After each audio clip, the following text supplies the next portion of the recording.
कार्यकर्ता कैसा होना चाहिए, किस तरह से होना चाहिए, इसका जो बेस है, इसका बेस वामन दादा कर्डक के एक कविता में लिखा हुआ है।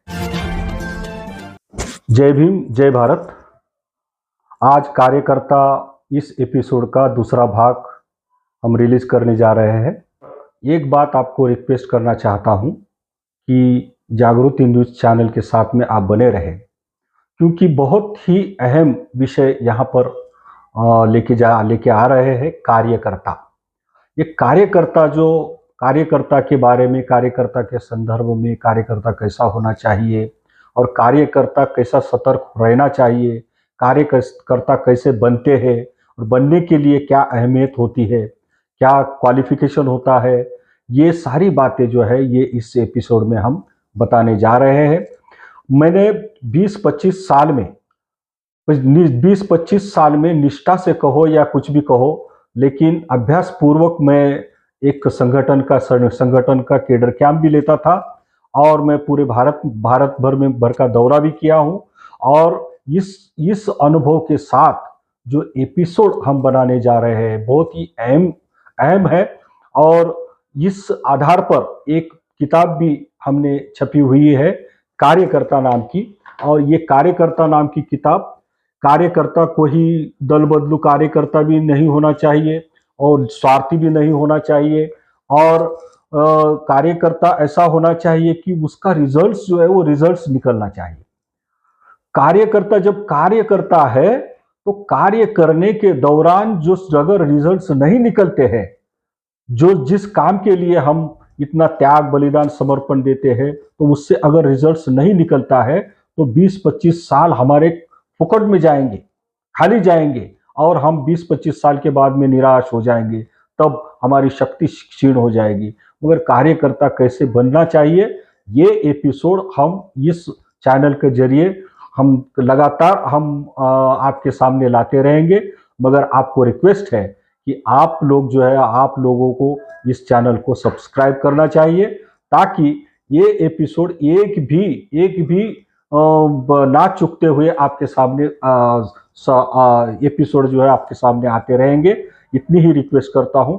आपने अगर सब्सक्राइब नहीं किया तो जल्दी ही सब्सक्राइब कर लो। कार्यकर्ता किस प्रकार के होते हैं? एक नंबर का कार्यकर्ता होता है, वो कार्यकर्ता ऐसे ही प्रवाह में आकर कार्यकर्ता बन जाता है। उसको उस संगठन के बारे में कुछ मालूम नहीं होता और उस संगठन के उद्देश्य के प्रति वो अज्ञान रहता है। मगर जैसे जैसे वो प्रवाह में आते रहता है तो वो कार्यकर्ता बन जाता है। और ऐसे कार्यकर्ता 90% कार्यकर्ता होते हैं। उनको अपने में हुई कमियां और खामियां इसके बारे में कुछ मालूम नहीं होता और वो जानकारी भी नहीं लेना चाहते। भावनिक तौर पर वो हमेशा कहते रहते कि मैं फलाने संगठन का कार्यकर्ता हूं, इस तरह से कहते जाते हैं। उसके पीछे की बैकग्राउंड उनको मालूम नहीं होती। कार्यकर्ता कैसा बनना चाहिए, कार्यकर्ता की अहमियत क्या होती है, इसके बारे में कुछ मालूम नहीं होता। और दूसरे नंबर के जो कार्यकर्ता है, वो कार्यकर्ता ऐसे कार्यकर्ता होते हैं कि दल बदलू कार्यकर्ता। जैसे आज एक संगठन में रहे, कल दूसरे संगठन में है, परसों तीसरे संगठन में होते हैं। उनका जो ट्रैक है, उनका ट्रैक भी बदलते रहता है। आज सामाजिक संगठन के कार्यकर्ता होंगे तो कल धार्मिक संगठन के कार्यकर्ता रहते हैं।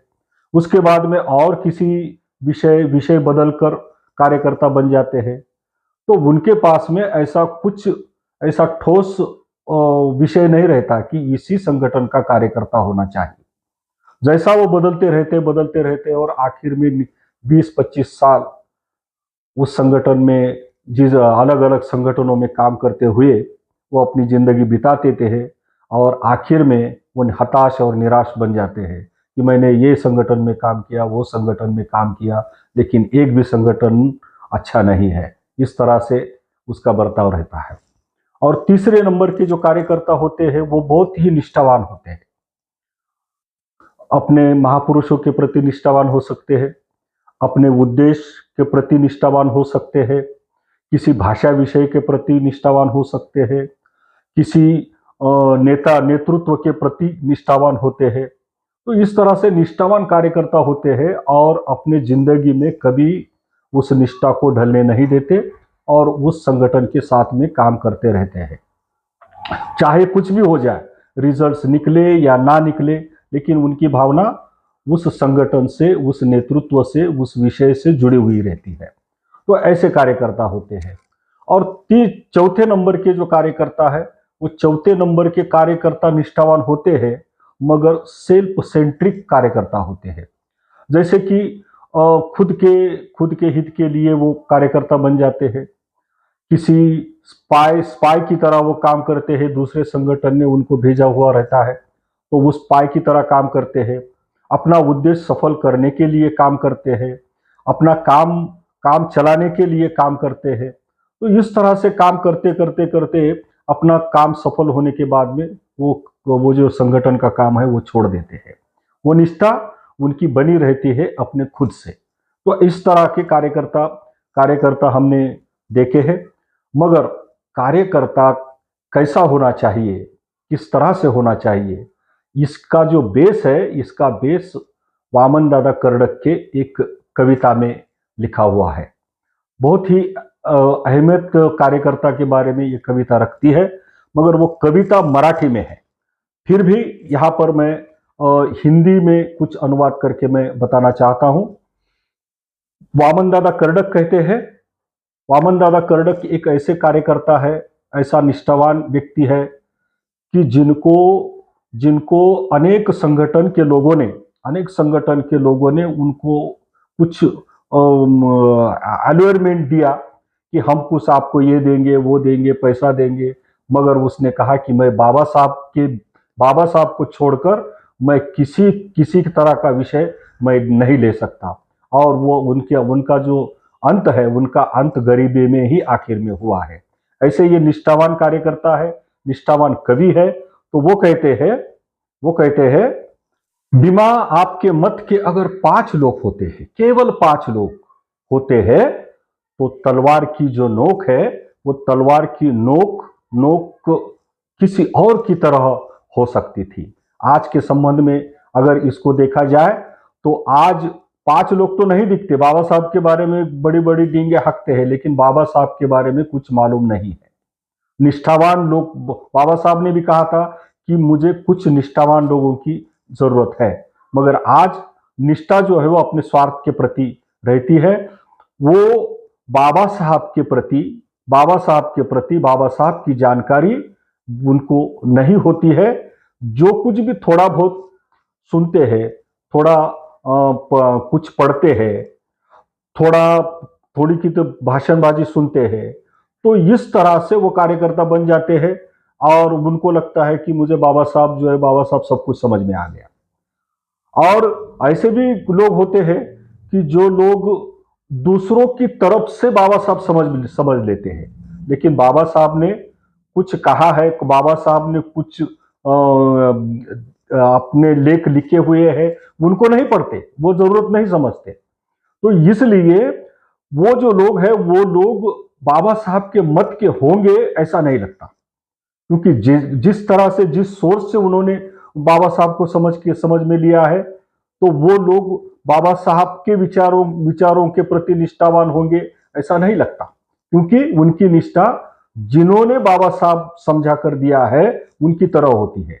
एक उदाहरण के तौर पर मैं देता हूं। एक समाजवादी व्यक्ति था, तो समाजवादी व्यक्ति, मेरे ख्याल से मैंने गए एपिसोड में ही ये उदाहरण बताया था कि एक समाजवादी व्यक्ति था, ब्राह्मण था, और उस ब्राह्मण ने बाबा साहब के संदर्भ में एक वाक्य कहा।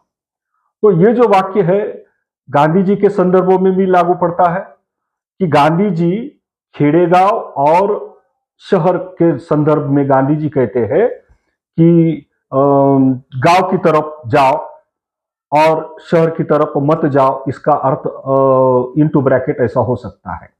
मगर बाबा साहब कहते हैं कि आप गांव छोड़ दो और शहर की तरफ जाओ। मगर जो समाजवादी व्यक्ति है, वो समाजवादी व्यक्ति अपने भाषण में कहता था कि बाबा साहब कहते हैं कि गांव की तरफ जाओ और गांव के लोगों की सेवा करो। तो उसने क्या किया?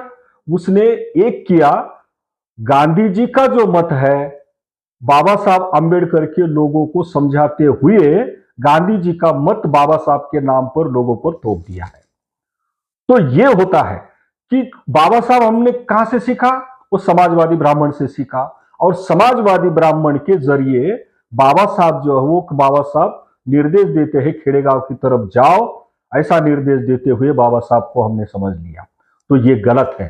तो इसको इस तरह से मैं ये कहता हूं कि बाबा साहब के मत के अगर 5 लोग होते हैं तो तलवार की जो नोक है वो नोक किसी और की तरह होती थी, और की तरफ हो सकती थी। ये आज के जमाने के कार्यकर्ताओं के लिए ये सच है। दूसरी बात वामन दादा कहते हैं कि आपके वाणी में भीम है, आपकी बोली में भीम है। जय भीम कहते हैं, आपकी बोली में भीम है मगर कर्म में भीम नहीं है, कर्तव्य में भीम नहीं दिखता है। अगर ऐसा होता, बाबा साहब के मत के अगर होते तो उनका जो कर्तव्य है, उनका जो कर्म है, उनका कर्म बाबा साहब के बच्चों के बारे में ऐसा कहते हैं, बाबा साहब के बच्चे यानी कार्यकर्ता, उनके बच्चों का जो वर्तन है, बच्चों का जो बर्ताव है वो नेक हो सकता था, मगर आज के जमाने में वो नेकी आज कार्यकर्ताओं में नहीं दिखती है। दूसरी बात, वामन दादा कहते हैं बेशक गोली मार दो, फांसी लटका दो, मगर यहां पर जो असत्य है वो सत्य का दूसरा भाग होता है। मगर अगर बाबा साहब के विचारों के अगर होते तो इसका जो अर्थ है, उसका अर्थ जो है वो सत्य की तरफ जा सकता था, मगर ऐसा आज नहीं हो रहा है। उनको तत्व की जानकारी नहीं है। बाबा साहब के तत्व प्रणाली जो है वो तत्व प्रणाली मालूम नहीं है। और आज के लोग जो है वो मराठी में कहते हैं कि बिंडोक यानी सर फिरे लोग है। बिंडोक यानी कुछ उनको मालूम नहीं है, जानकारी नहीं है। अजानकार लोग जो है वो लोग आज के जमाने में है। मगर बाबा साहब के मत के अगर होते तो उनका चलन भी बाबा साहब की तरह होता, और वो सत्य पर अपना सिक्का मोहर कर सकते थे। और वामन दादा कहते हैं कि सद्भावना जो है वह सद्भावना एक की हो सकती थी, एक ही की हो सकती थी, दृढ़ हो सकती थी। और अंतर में जो अंतराल में एक दूसरे के प्रति अंतराल में जो भेदभाव है वो भेदभाव नहीं हो सकता था। और अगर बाबा साहब के मत के अगर होते तो अंतर में भेदभाव नहीं हो सकता था, एकता हो सकती थी, और कोई भी व्यक्ति जो है वो गलती नहीं कर सकता था, और सारे लोग जो है, सारे संगठन जो है वो एक दिल से वो काम कर सकते थे। वामन दादा कहते हैं वामन के जैसे कोई स्वार्थ से अंध नहीं होता था, स्वार्थ से अंध नहीं हो सकता था। और अगर बाबा साहब के मत के अगर होते तो निस्वार्थी लोग हो सकते थे।